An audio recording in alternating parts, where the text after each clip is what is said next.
Hello friends, आज हम बात करेंगे IPM integrated pest and disease management का एक न्यू टॉपिक, पेस्ट सर्विलांस क्या होता है। पेस्ट सर्विलांस के बारे में हम फुल एक्सप्लेनेशन करेंगे जो इस स्लाइड पर शो किया गया है। हर एक टर्म को आइडेंटिफाइड करेंगे कि वास्तव में वह टर्म क्या रिप्रेजेंट कर रहा है। उसके अकॉर्डिंग हम पेस्ट सर्विलांस के बारे में हम विस्तृत एक्सप्लेनेशन करने वाले हैं। तो आप इस वीडियो को फुल वॉच कीजिएगा ताकि आपको पेस्ट सर्विलांस से रिलेटेड कोई भी डाउट न शेष रह सके। ठीक है, तो चलिए हम स्टार्ट कर देते हैं वीडियो को। यहाँ पर पहले हम डिफिनेशंस की बात करेंगे। ठीक है, तो पेस्ट सर्विलांस का यहाँ पर जो डिफिनेशन शो किया गया है बहुत ही लेटेस्ट डिफिनेशन है। ठीक है, देखिए इसका मतलब क्या होता है। पेस्ट सर्विलांस का मतलब होता है कि पेस्ट यानी कि जो पेस्ट क्या होता है, any living organism that causes directly और indirectly damage to human kinds, यानी कि किसी भी लिविंग ऑर्गेनिज्म पर कोई भी डायरेक्टली या इनडायरेक्टली कैसे इफेक्ट शो कर रहा है, दैट इज कॉल्ड पेस्ट। अब सर्विलांस का मतलब होता है पेस्ट की निगरानी करना। निगरानी करना यानी उसका सर्वेक्षण यानी सर्वे करके पेस्ट को कैसे कंट्रोलमेंट किया जा सकता है, वहीं उसी का अध्ययन ही पेस्ट सर्विलांस कहलाता है। ठीक है, यानी कि पेस्ट को उसको इंजरी लेवल से यानी कि ETL EIL जो लेवल होता है उस पर पेस्ट के कंट्रोल को मैनेजमेंट करने की एक यह तरीका है सर्विलांस। ठीक है, निगरानी करना यानी कि पेस्ट का निगरानी करना ही that is called pest surveillance. यानी यहाँ पर लिखा गया है कि pest surveillance is the systematic monitoring of biotic and abiotic factor. यह बहुत ही इंपॉर्टेंट टर्म है। देखिए बस दो टर्म, यानी कि जो पेस्ट सर्विलांस होता है is the systematic monitoring of biotic and abiotic factor, यानी कि अजैविक और जैविक घटक जो होते हैं, जैविक घटक अर्थात कहने का मतलब यह होता है कि बायोटिक कंपोनेंट और एबायोटिक कंपोनेंट क्या होता है। बायोटिक का मतलब होता है any living organism that cause, biotic factors के अंतर्गत आते हैं। एबायोटिक फैक्टर्स के अंतर्गत क्या होते हैं, non living factor that is called abiotic factors. ठीक है, तो यदि हम बात करें बायोटिक कंपोनेंट यानी बायोटिक फैक्टर्स के अकॉर्डिंग, तो इसमें नॉन लिविंग फैक्टर्स आएंगे। जैसे हम बात करते हैं लाइट, टेम्परेचर, ह्यूमिडिटी, रेनफॉल, ये सब जितने भी फैक्टर होते हैं ये बायोटिक कंपोनेंट के अंतर्गत आते हैं। जबकि बायोटिक फैक्टर्स के अंतर्गत एनी लिविंग ऑर्गेनिज्म, कोई भी जीवित जीव जंतु क्या होता है बायोटिक कंपोनेंट के अंतर्गत आते हैं। तो आपका परिभाषा बन जाएगा pest surveillance is the systematic monitoring of biotic and abiotic factor. ठीक है, तो ये दो टर्म आपको याद होना चाहिए कि जो भी पेस्ट यानी कि सर्विलांस उसका निगरानी कैसे करेंगे, यानी कि पेस्ट पर क्या इफेक्ट डाल रहा है बायोटिक कंपोनेंट और एबायोटिक कंपोनेंट। तो आप इन दोनों टर्म के बारे में समझ चुके होंगे। आप द क्रॉप इकोसिस्टम, क्रॉप का जो इकोसिस्टम है यानी कि जो आपका क्रॉप का इकोलॉजी है उस पर बायोटिक और एबायोटिक फैक्टर्स का क्या इफेक्ट पड़ रहा है, वही पेस्ट सर्विलांस के अंतर्गत अध्ययन किया जाता है। Crop ecosystem in order to predict the pest outbreak, ठीक है, या it is the study of the ecology.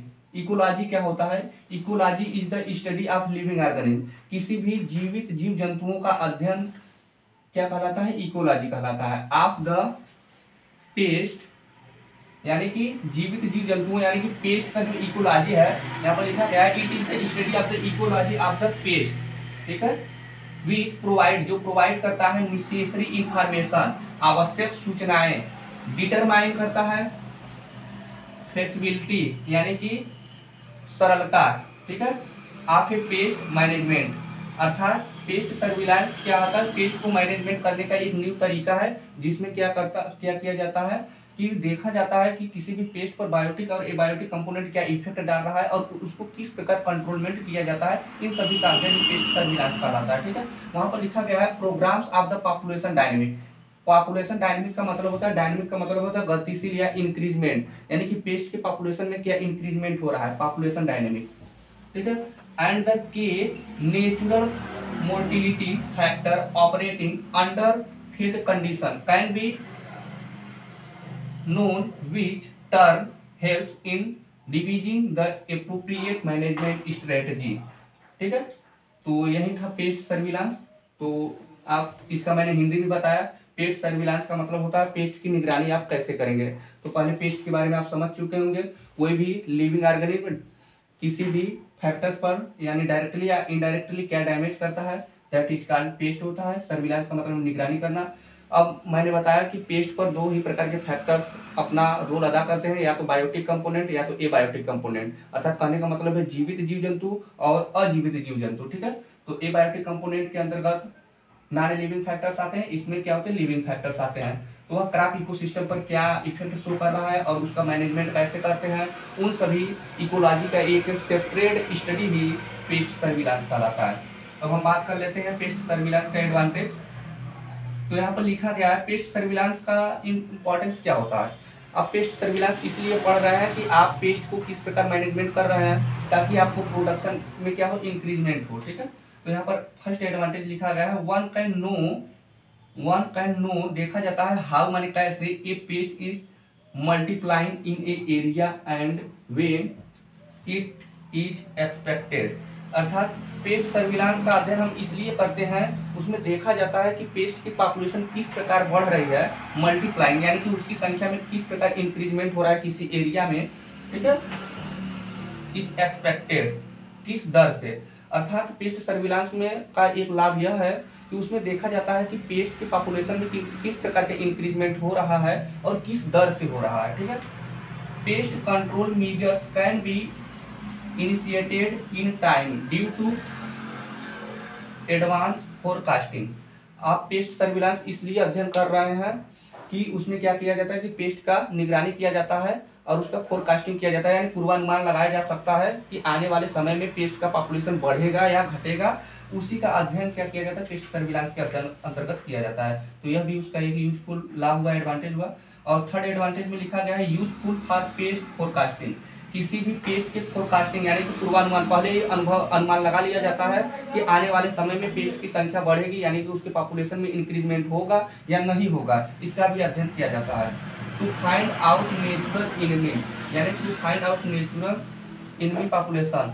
अर्थात कहने का मतलब यह है कि किसी भी नेचुरल यानी कि प्राकृतिक, उसके पेस्ट के प्राकृतिक जो शत्रु हैं उसमें इंक्रीजमेंट हो रहा है या नहीं हो रहा है, उसका भी अध्ययन पेस्ट सर्विलांस के अंतर्गत किया जाता है। और फिफ्थ पॉइंट में लिखा गया है to study the influence of weather parameters on the pest. अर्थात कहने का मतलब यह है कि पेस्ट की संख्या में उसके मौसम के कारण यानी मौसम चेंजेबल होने पर पेस्ट की पॉपुलेशन बढ़ रही है या घट रही है, उसका भी अध्ययन पेस्ट सर्विलांस के अंतर्गत किया जाता है।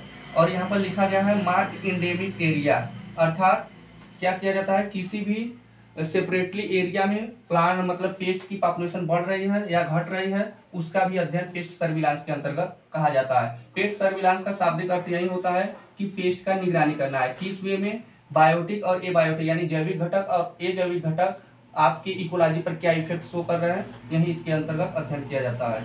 और यहाँ पर 7 पॉइंट में लिखा गया है maintain the stability of the crop ecosystem. अर्थात यह बहुत ही इंपॉर्टेंट टर्म है, maintain the stability of the crop ecosystem. यानी क्रॉप का इकोलॉजी जो है, आपका जो क्रॉप का कल्टीवेशन किए हैं यानी जो पॉपुलेशन है उसमें उसके पेस्ट के मेंटेनेंस के लिए यानी क्रॉप के इकोसिस्टम को मेंटेनेंस करने के लिए भी पेस्ट सर्विलांस का अध्ययन किया जाता है, ताकि आपका जो क्रॉप इकोसिस्टम है उसमें किसी भी प्रकार का साइड इफेक्ट न पड़े, यानी कि फार्मर को उससे अधिक से अधिक लाभ हो सके। इस ज्ञान दृष्टि को देखते हुए ही पेस्ट सर्विलांस का अध्ययन किया जाता है। अब उसके कंपोनेंट के बारे में हम अध्ययन करें तो यहाँ पर फर्स्ट कंपोनेंट लिखा गया आइडेंटिफिकेशन ऑफ द पेस्ट। अर्थात पेस्ट सर्विलांस, आप पेस्ट की निगरानी किस वे में करेंगे, वहाँ पर लिखा गया है कि उसका कंपोनेंट, मुख्य रूप से कंपोनेंट देखें तो आइडेंटिफिकेशन ऑफ द पेस्ट यानी पेस्ट को क्लासिफाइड किया जाता है, जिसके अंतर्गत बात किया जाता है की paste, endemic paste, sporadic paste. तो इसका अलग से हम सेपरेटली वीडियो बना देंगे पेस्ट से रिलेटेड, तो इसमें हम फुल एक्सप्लेनेशन नहीं करेंगे, यहाँ पर हम केवल बात करेंगे पेस्ट सर्विलांस से अंतर्गत, ठीक है। तो सेकेंड यहाँ पर लिखा गया है distribution and prevalence of the pest, यानी कि distribution and prevalence of the pest यानी कि पेस्ट की डिस्ट्रीब्यूशन यानी कि उसकी संख्यात्मक यानी कि वृद्धि, ठीक है। यहाँ पर लिखा गया पेस्ट पॉपुलेशन डायनेमिक यानी कि पेस्ट की पॉपुलेशन में क्या इंक्रीजमेंट हो रहा है, यानी कि पेस्ट की जो संख्या बढ़ रही है उसको पॉपुलेशन को देखने के लिए यह भी पेस्ट सर्विलांस का एक मुख्य कंपोनेंट माना जाता है, ठीक है।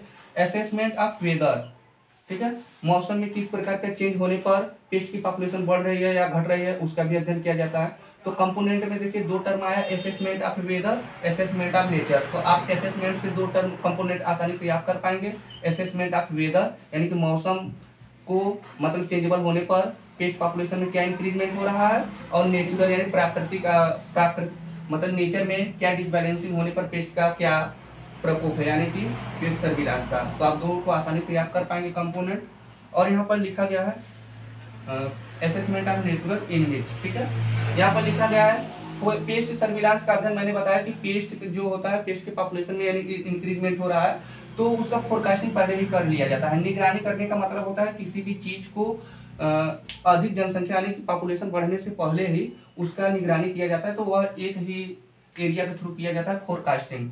फोरकास्टिंग क्या किया जाता है, पूर्वानुमान लगा लिया जाता है, यानी कि इसमें जो साइंटिस्ट होते हैं यानी कि जो भी एंटोमोलॉजी यानी कि इससे रिलेटेड जो भी साइंटिस्ट होंगे वह पेस्ट के पॉपुलेशन को देखकर बता देंगे कि आने वाले समय में पेस्ट का पॉपुलेशन बढ़ेगा या घटेगा। तो पेस्ट फोरकास्टिंग के अंतर्गत क्या किया जाता है, फोरकास्टिंग था पेस्ट मैनेजमेंट। फोरकास्टिंग क्या किया जाता है कि पेस्ट के मैनेजमेंट के लिए ही फोरकास्टिंग किया जाता है, ताकि पेस्ट की संख्या आने वाले समय में बढ़ेगी या घटेगी। उसके अकॉर्डिंग फोरकास्टिंग को दो भागों में क्लासिफाई किया जाता है, एक होता है शॉर्ट टर्म फोरकास्टिंग, एक होता है लॉन्ग टर्म फोरकास्टिंग।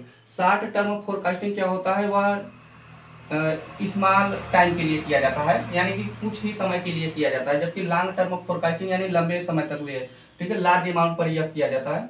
तो यही था पेस्ट सर्विलांस। हम एक बार फुल एक्सप्लेनेशन आपके सामने शो किया, अब इसका एक शार्पनेस पॉइंट आपको बता दे रहे हैं कि पेस्ट सर्विलांस वास्तव में क्या होता है। पेस्ट सर्विलांस का मतलब क्या होता है, पहले पेस्ट जानिए कि एनी लिविंग ऑर्गेनिज्म यानी कोई भी जीवित जीव जंतु है वह किसी पर डायरेक्टली या इनडायरेक्टली किस प्रकार डैमेज शो कर रहा है, दैट इज कॉल्ड पेस्ट सर्विलांस। का मैंने अध्ययन पर मतलब बताया कि निगरानी करना, यानी कि पेस्ट के पॉपुलेशन में किस प्रकार की वृद्धि हो रही है या कमी हो रही है, उसका अध्ययन करना ही पेस्ट सर्विलांस कहलाता है।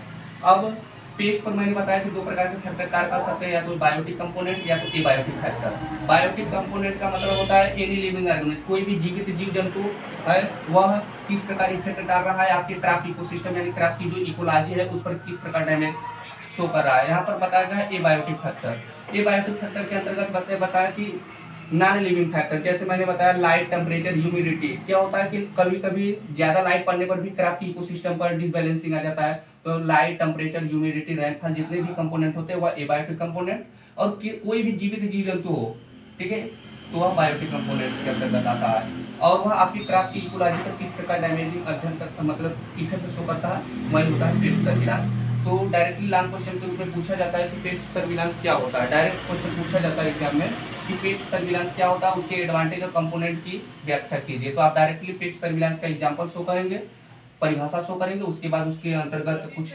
एडवांटेज जो है वो शो करेंगे, फिर उसके बाद कंपोनेंट। तो यही सेपरेटली वीडियो मैंने आपके सामने शो किया। इसी के साथ मैं इस वीडियो को समाप्त करता हूँ।